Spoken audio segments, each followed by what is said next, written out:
municipales Marseille 2026.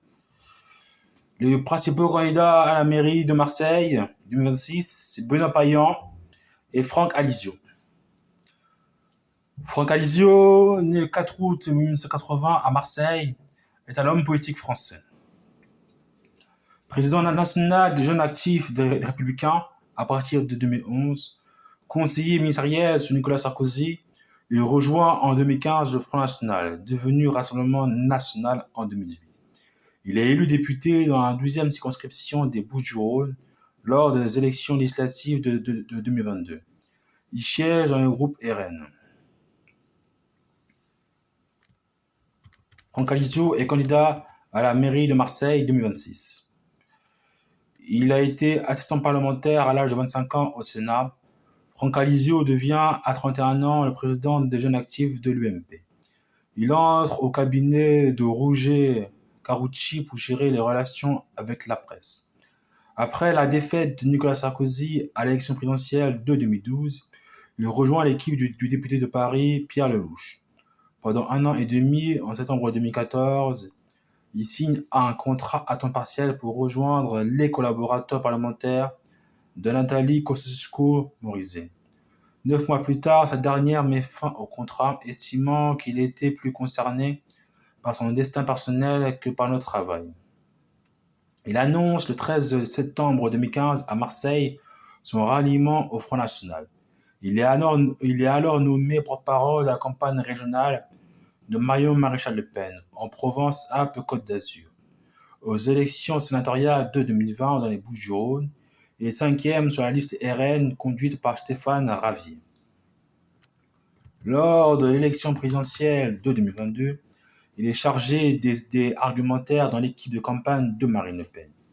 Aux élections législatives de 2022, il est candidat dans la 12e circonscription des Bouches-du-Rhône. Chef du file du RN dans les Bouches-du-Rhône, il fait investir sa tante et son cousin dans d'autres circonscriptions du département. Il arrive en tête au premier tour avec 36% des voix. Le 19 juin 2022, il gagne le second tour. Il devient membre de la commission des finances de l'Assemblée nationale. Le 28 août 2022, il démissionne de son mandat de conseiller municipal de Marseille, afin de se conformer à la loi limitant le cumul des mandats. Il annonce en juin 2023 la refondation du RPR en tant que mouvement d'élus et de citoyens, souhaitant reconstruire la France, tourner la page du macronisme et faire barrage à l'extrême gauche NUPES. Éric Ciotti, président du parti Les Républicains LR, héritier du RPR, dénonce une tentative de s'approprier la marque RPR et des petits calculs politiciens.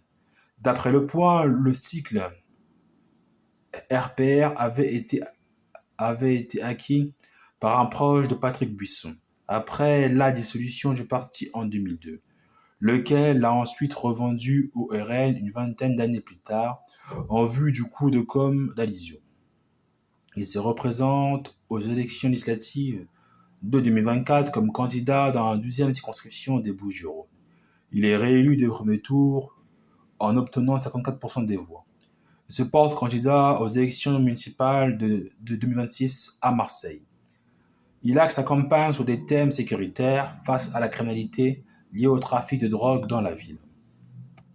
Son opposant pour la mairie de Marseille 2026, c'est Benoît Payan. Benoît Payan, né le 31 janvier 1978 à Marseille, est un homme politique français. Membre du Parti socialiste jusqu'en 2020, il est élu conseiller municipal de Marseille en 2014, puis conseiller départemental des Bouches-du-Rhône en 2015.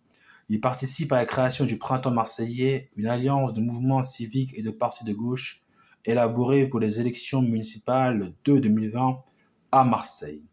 À la suite de la victoire du Printemps marseillais, il est élu premier adjoint de la maire écologique Michel Rubirola. Quelques mois plus tard, après la démission de cette dernière, il devient maire de Marseille.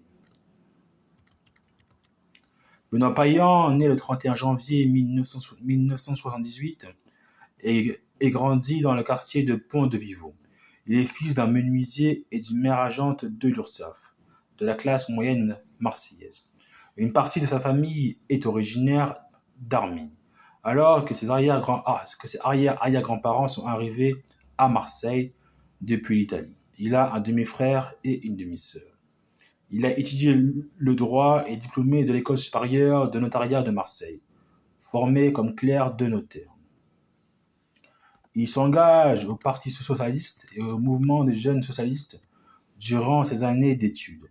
À l'époque du gouvernement du Premier ministre Lionel Jospin, il écrit alors Démarche originale, une lettre de demande d'adhésion expliquant sa démarche, avant de se faire remarquer en prenant la parole sans y être invité durant une réunion publique à la fédération départementale du Parti socialiste. C'est durant cette période qu'il noue un certain nombre d'amitiés qu'il conservera dans sa carrière politique. Yannick Ohanessian, Arnaud Drouot, Anthony Crémeyer, Sophie Roch, voire Razi Hamadi sur le plan national. Il travaille ensuite au Conseil général des Bouches-du-Rhône, dans l'entourage de Jean-Noël Guérini. Puis il devient conseiller au cabinet de Michel Vauzel, président de la région PACA. De 2012 à 2014, il est conseiller spécial au cabinet de Marie-Ariette Carlotti, ministre délégué aux personnes handicapées et à la lutte contre l'exclusion. Selon l'éditorialiste du Monde, cela fait de lui un pieux produit du vieux système.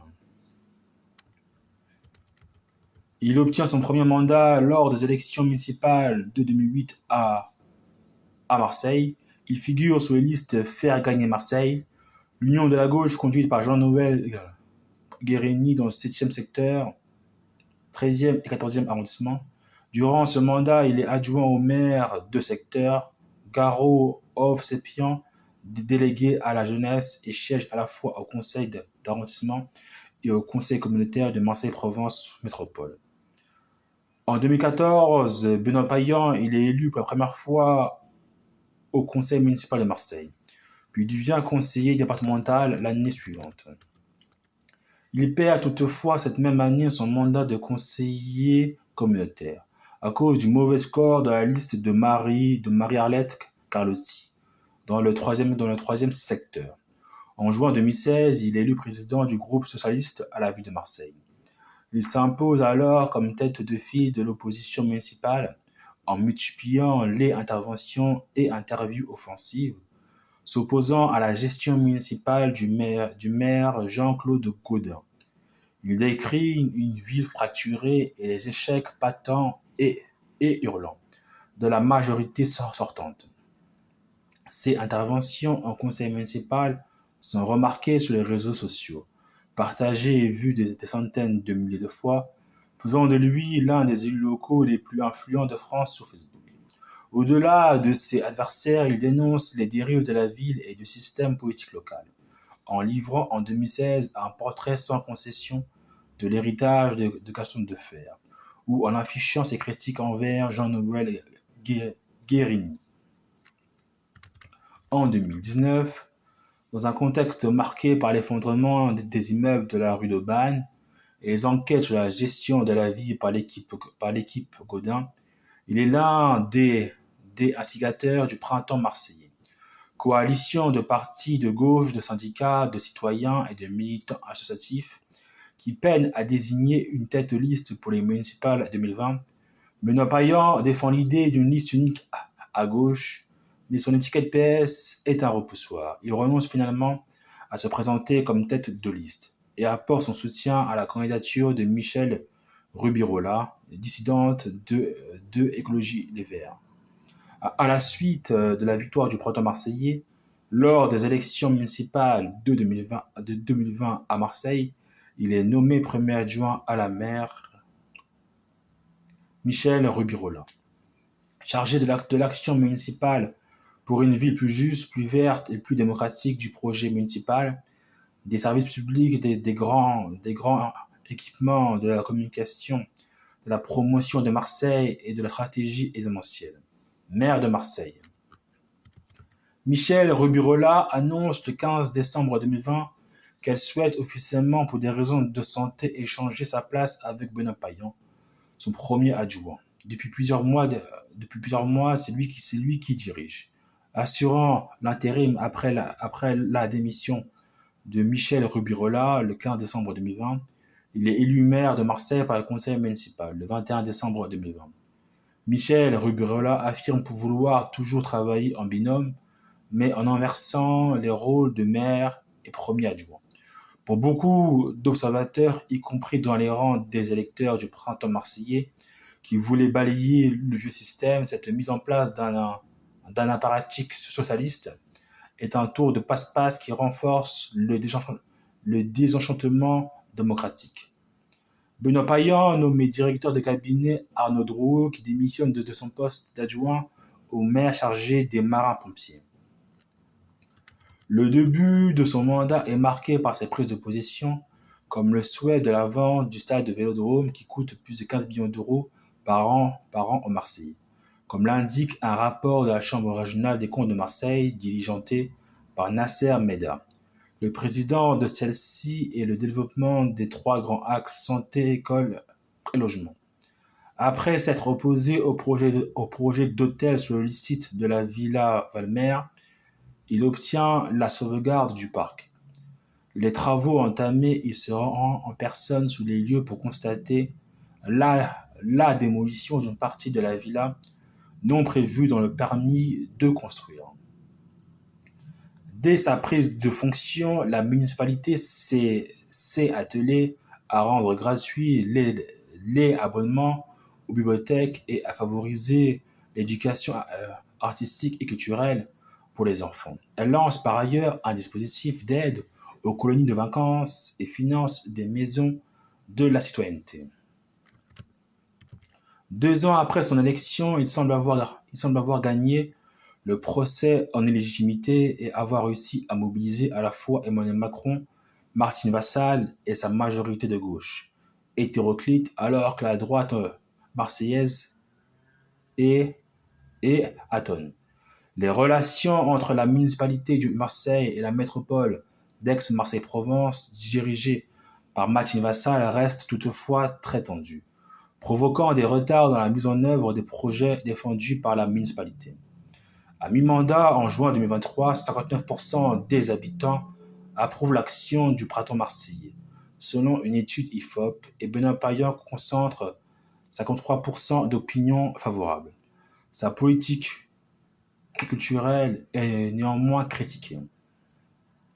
La mairie de Marseille est épinglée depuis début 2025 pour son recours croissant au cabinet de conseil, avec 28 millions d'euros de dépenses en 4.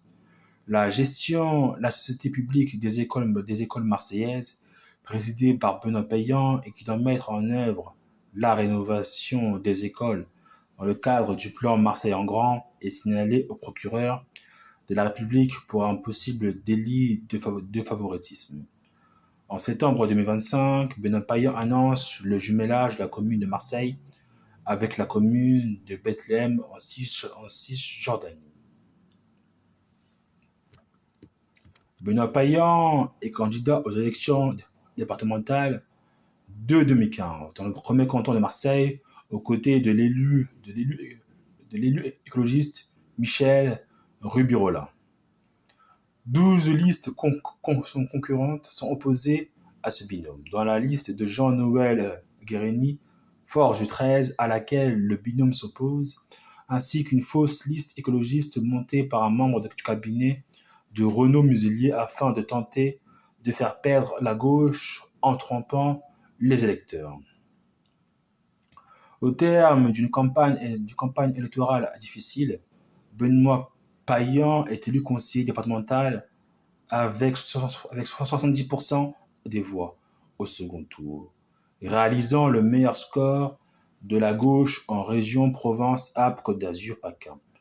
Candidat à sa succession lors des élections départementales de juin 2021, en binôme avec Sophie Camard, Benoît Payan est réélu conseiller départemental au second tour avec 75% des suffrages exprimés.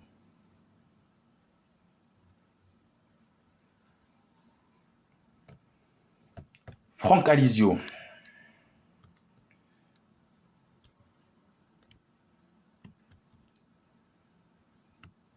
Pour Franck Alizio, qui est candidat à la mairie de Marseille pour 2026.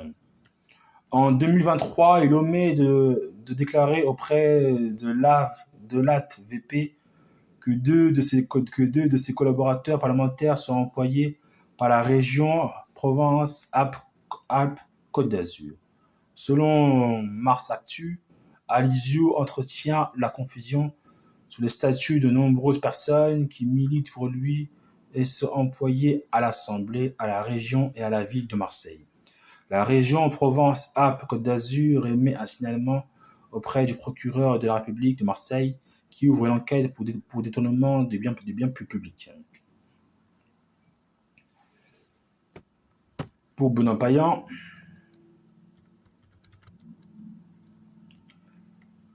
le 16 octobre 2007, face aux polémiques engendrées par le mauvais état et le manque d'entretien de nombreuses écoles marseillaises, la ville de Marseille vote un plan de rénovation de 34 écoles pour 1 milliard d'euros, financé par un partenariat public-privé. Un dispositif déjà utilisé et critiqué par la Chambre régionale des comptes pour la rénovation du stade Vélodrome. Le 18 mars 2018, Benoît Payan lance avec Jean-Marc Coppola, conseiller municipal PCF, une pétition contre la privatisation des écoles et réclame un contre-projet en s'appuyant sur l'étude rigoureuse menée par un collectif réunissant parents d'élèves, artisans du bâtiment, enseignants, architectes, syndicalistes, universitaires, avocats et contribuables. Selon cette étude, ce projet alternatif ferait économiser 300 millions d'euros. La pétition est signée par plus de 15 000 personnes. En janvier 2022, il déclare qu'il soutiendra celle ou celui qui sortira vainqueur de la primaire populaire. Puis explique au lendemain de la victoire de Christiane Taubira qu'il ne veut pas. Il lui accorde cependant son parrainage validé par le Conseil constitutionnel début mars.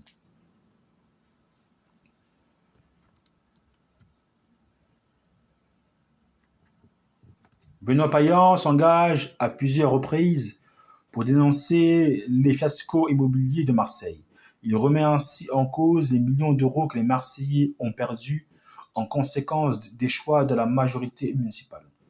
Benoît Payan s'est impliqué dans l'affaire de la vente de la villa Valmer. La mairie a décidé de vendre le parc public et de le confier à un promoteur immobilier ayant pour projet de construire un hôtel 5 étoiles. Cette décision revient à privatiser un jardin public de plus de 6 000 mètres carrés, offrant une vue imprenable sur la baie. Lors du vote en conseil municipal du 8 octobre 2018, il s'oppose à la signature du bail amphithéotique entre la ville et le porteur de projet. Le 13 mai 2019, il dépose un recours devant le tribunal administratif contre le futur hôtel 5 étoiles de la Villa Valmer. Les avocats avançant notamment l'argument de la mauvaise information des élus quant à l'impact financier de la signature de ce bail. Une fois entré en fonction comme maire de Marseille en janvier 2021, il donne une conférence de presse durant laquelle il annonce que la ville conservera 100% des jardins de la Villa Valmer.